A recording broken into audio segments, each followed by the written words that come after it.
Please subscribe करें और देखें हॉरर एंटरटेनिंग वीडियो।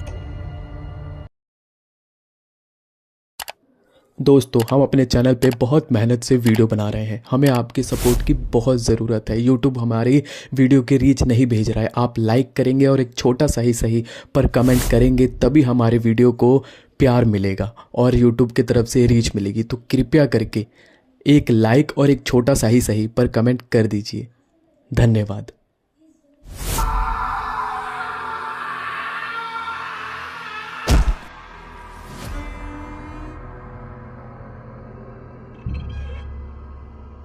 आप लोगों को लग रहा होगा कि यहाँ कहानी खत्म हो गई, पर कुछ लोगों को मौत के बाद भी मुक्ति नहीं मिलती। वो फंसी है एक ऐसे अंधेरे में जहां से निकलना बहुत मुश्किल है।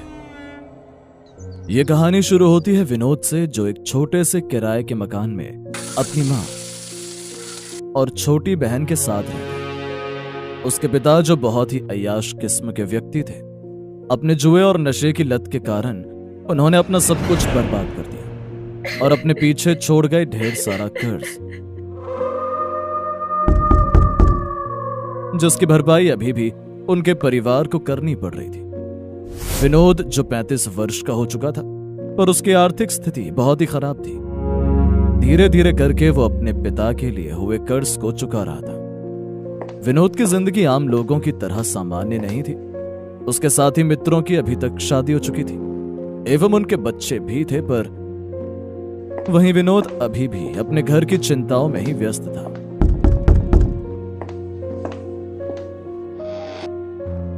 हालांकि वो भी उसके बाकी दोस्तों की तरह एक अच्छी सी लड़की से शादी करना चाहता था, पर परिवार की जिम्मेदारियों ने उसके हाथ पांव बांध दिए थे। बहन की शादी अभी उसके लिए अपनी शादी से ज्यादा जरूरी थी। एक रोज काम के सिलसिले में वो ट्रेन से सफर कर रहा था कि तभी उसके सामने एक बूढ़ा व्यक्ति आकर बैठ गया।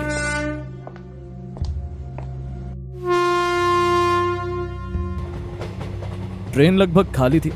कुछ एक आध व्यक्ति ही ट्रेन में सफर कर रहे थे। बैठने के बाद वो बूढ़ा व्यक्ति विनोद की ओर ही देखे जा रहा था। विनोद को थोड़ा आश्चर्य हुआ और उसने पूछ लिया, क्या हुआ बाबा, आप तब से मुझे ऐसे क्यों देख रहे हैं? क्या आपको कुछ चाहिए? बूढ़ा व्यक्ति थोड़ा मुस्कुराया। तू क्या देगा मुझे विनोद? अभी तू उस योग्य नहीं जो मुझे कुछ दे सके। विनोद अपना नाम उस बूढ़े व्यक्ति से सुनकर हैरान रह गया। आप कौन हो बाबा, और मेरा नाम कैसे जानते हो? मैं कौन हूं या मेरा नाम क्या है, ये जानना इतना जरूरी नहीं है, मगर मैं क्या जानता हूं या क्या कर सकता हूं वो तुम्हारे लिए बहुत काम की चीज हो सकती है। मैं कुछ समझा नहीं, किस चीज की बात कर रहे हैं आप?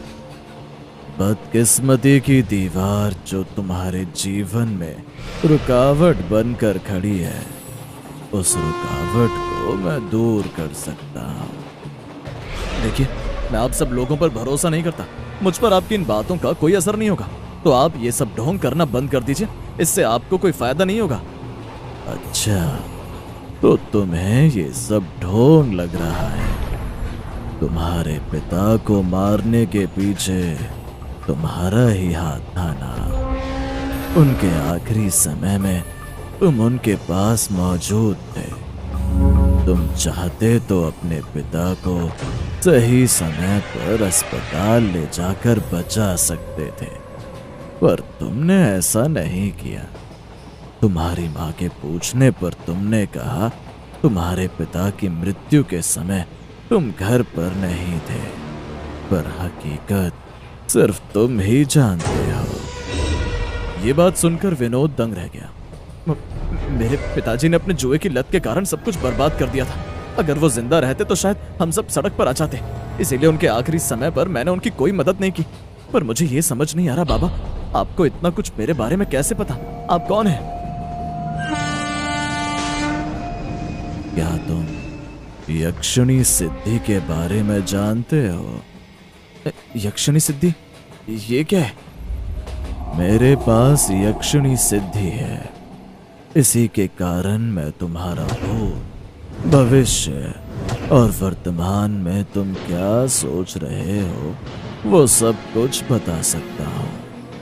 अगर एक बार यक्षिणी को सिद्ध कर लिया जाए तो वो तुम्हें जीवन में बड़ी से बड़ी ऊंचाई तक ले जा सकती है। नाम, धन, संपदा सब कुछ दे सकती है। ये सब सुन विनोद आश्चर्यचकित रह गया और जिज्ञासावश होकर उसने उस बूढ़े व्यक्ति से कहा, बाबा, क्या यक्षिणी सिद्धि मैं भी सीख सकता हूं? ये सीखना बहुत कठिन है। इसे पाने के लिए कड़ी तपस्या करनी पड़ती है। मरे हुए शवों को खाना पड़ता है। महीनों कड़ी तपस्या में एक ही स्थान पर बैठे रहना पड़ता है। आपकी बातों से तो लग रहा है बाबा, यह सिद्धि मेरे लिए संभव नहीं। तुम निराश मत हो, मैं तुम्हें अपनी सिद्धि दे सकता हूं। पर इससे आपको क्या मिलेगा जो आप मुझे अपनी सिद्धि देना चाहते हैं? मैं बूढ़ा हो चुका हूं, कुछ समय ही शेष बचे हैं मेरे पास। इसीलिए मरने से पूर्व अपनी सिद्धि मैं किसी को सौंप कर जाना चाहता हूं। बाबा, आप कृपया करके अपनी सिद्धि मुझे दे दीजिए। आपका ये एहसान मैं जिंदगी भर नहीं भूलूंगा। ठीक है, आने वाली पूर्णिमा की रात को तैयार रहना। पर बाबा, आप मुझ तक पहुंचेंगे कैसे? तभी वो मुस्कुराए और कहा, मैंने कहा था ना, मुझे सब कुछ पता है। तभी विनोद का स्टेशन आ गया और वो नीचे उतर गया। घर पहुंचकर उसके मन में बार बार बस उन्हीं बाबा का ख्याल आ रहा था। इसी तरह 10 दिन बीत गए और पूर्णिमा की रात आ गई। विनोद को उस रात नींद नहीं आ रही थी।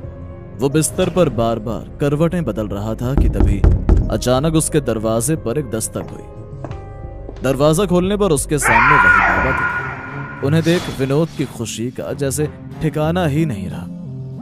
मेरे पीछे आओ। उस बूढ़े व्यक्ति के कहे अनुसार विनोद उनके पीछे जाने लगा। चलते चलते वो जंगल के बीचों बीच पहुंच गए।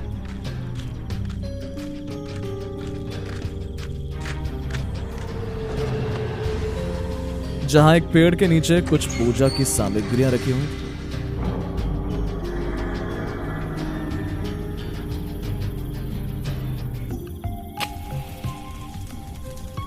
वो बूढ़ा व्यक्ति वहां जाकर बैठ गया और विनोद को भी सामने बैठने को कहा।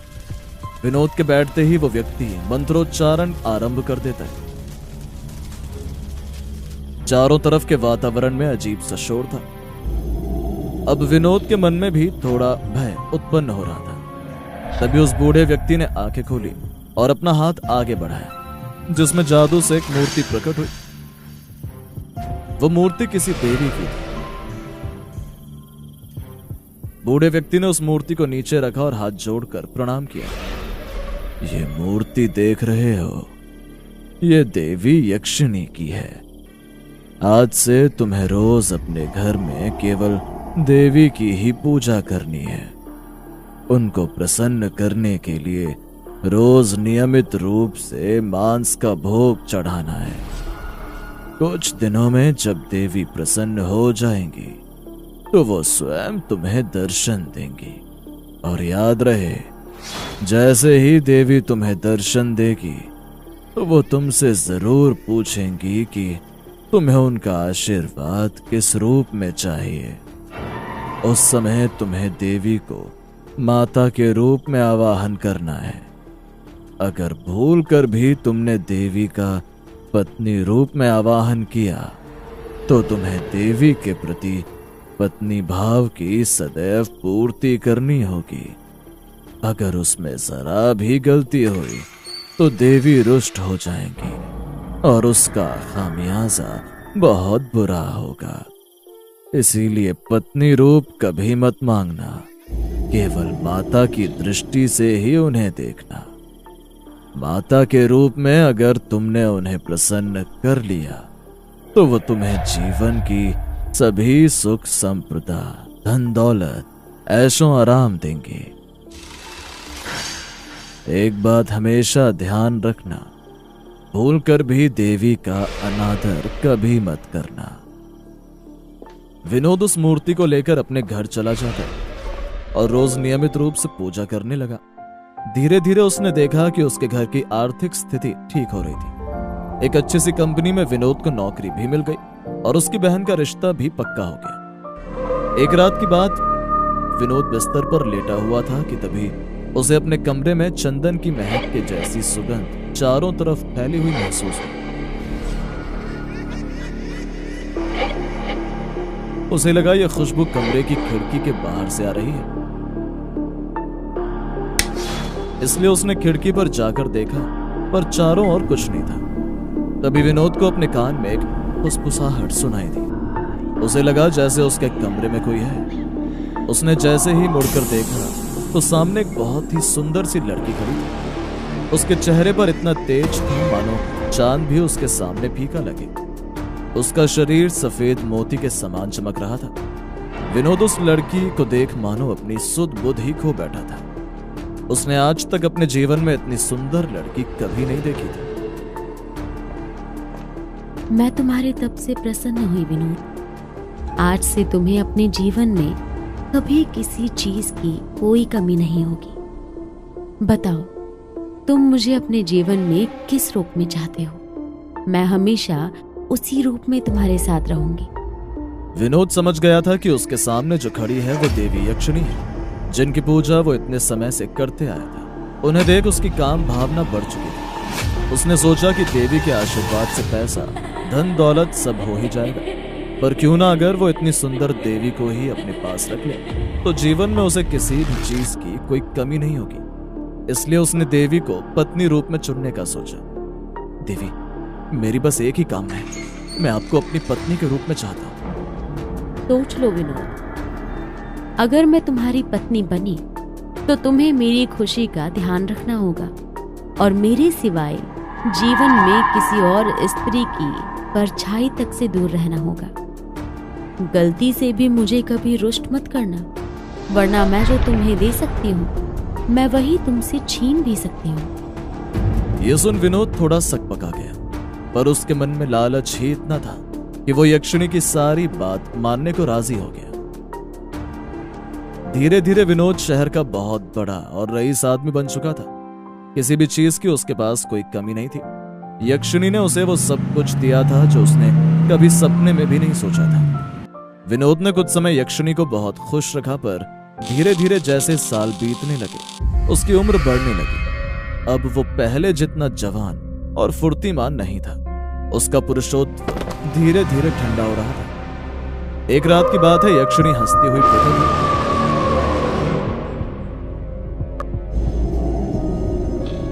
वो जैसे विनोद के करीब आने की कोशिश करती है,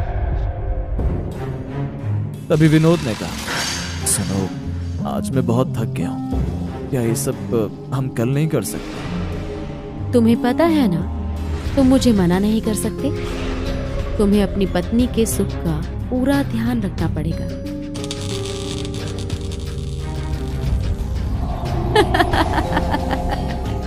विनोद के मना करने पर भी यक्षिणी नहीं मानी और उसके साथ संभोग किया। वो रोज रोज के संभोग से तंग आ चुका था। उसका शरीर भी अब उसका साथ नहीं दे रहा था, पर यह बात यक्षिणी समझने को तैयार ही नहीं थी। इसीलिए विनोद के मन में धीरे धीरे यक्षिणी के प्रति गुस्सा उभरने लगा। वो यक्षिणी की पूजा करना, भोग लगाना, ये सब भी दिन प्रतिदिन भूलने लगा।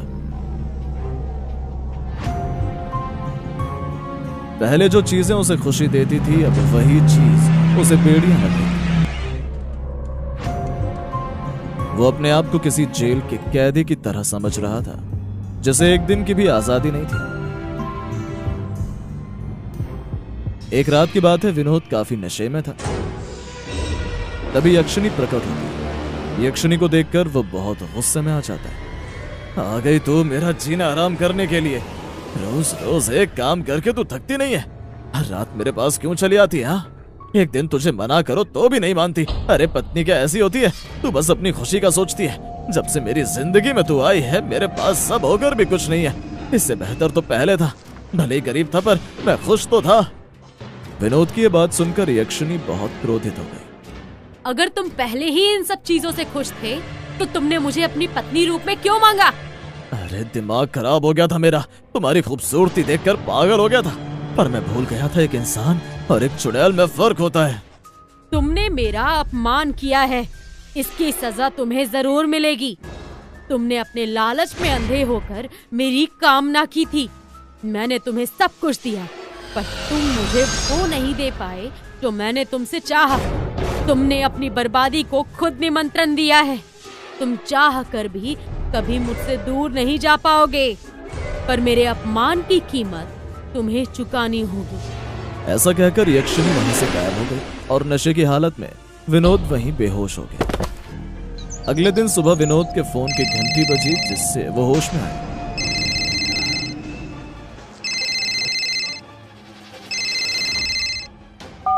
सर, रात को कंपनी में आग लग चुकी है, आपका सब कुछ बर्बाद हो गया। सारे इन्वेस्टर्स अपने नुकसान की भरपाई मांग रहे हैं, आपको कैसे भी उनका पैसा चुकाना होगा। यह सुन विनोद के तो जैसे होश ही उड़ गए। पिछली रात के सभी दृश्य उसे याद आने लगे। उसे समझ नहीं आ रहा था कि वो अब क्या करे। वो समझ चुका था कि अब उसके पास कुछ नहीं बचा है। यक्षिनी ने उसे पूरा बर्बाद कर दिया। इन्वेस्टर्स के लोन का पैसे वो कहां से चुकाएगा, उसी की चिंता में वो दिन रात पागल होता जा रहा था। और उन्हीं सबसे बचने के लिए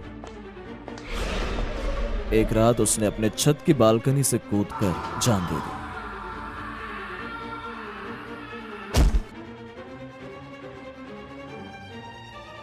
उस दिन मैंने जान तो दे दी, पर मेरी आत्मा आज भी इसी घर में कैद है, और वो यक्षिनी रोज हर रात वही दोहराती है।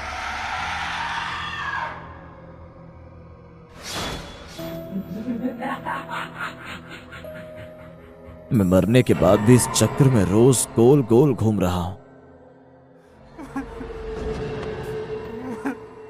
दोस्तों, यहां तक की कहानी देखने के लिए धन्यवाद। दोस्तों, वैसे तो हम डरावनी स्टोरी बनाते हैं, पर मैं आपको एक डरावना स्टैटिस्टिक्स बताना चाहता हूं कि हमारे वीडियो जो देख रहे हैं उनमें से 98% लोगों ने हमारे चैनल को सब्सक्राइब ही नहीं किया हुआ। तो अगर आप भी उन 98% में से हैं तो प्लीज चैनल को सब्सक्राइब कर दीजिए। दोस्तों, आपको हमारी ये वीडियो कैसी लगी कमेंट में हमें जरूर बताएं, और स्टोरी पसंद आई हो तो लाइक भी जरूर करें। आपकी लाइक से हमारा उत्साह बढ़ता है। हॉरर होमीज यूट्यूब चैनल को सब्सक्राइब कर बेल आइकन भी जरूर दबाएं, ताकि आगे आने वाली स्टोरी आप सबसे पहले देख पाएं। हमारी स्टोरी को प्यार देने के लिए और पूरी देखने के लिए आपका बहुत बहुत धन्यवाद।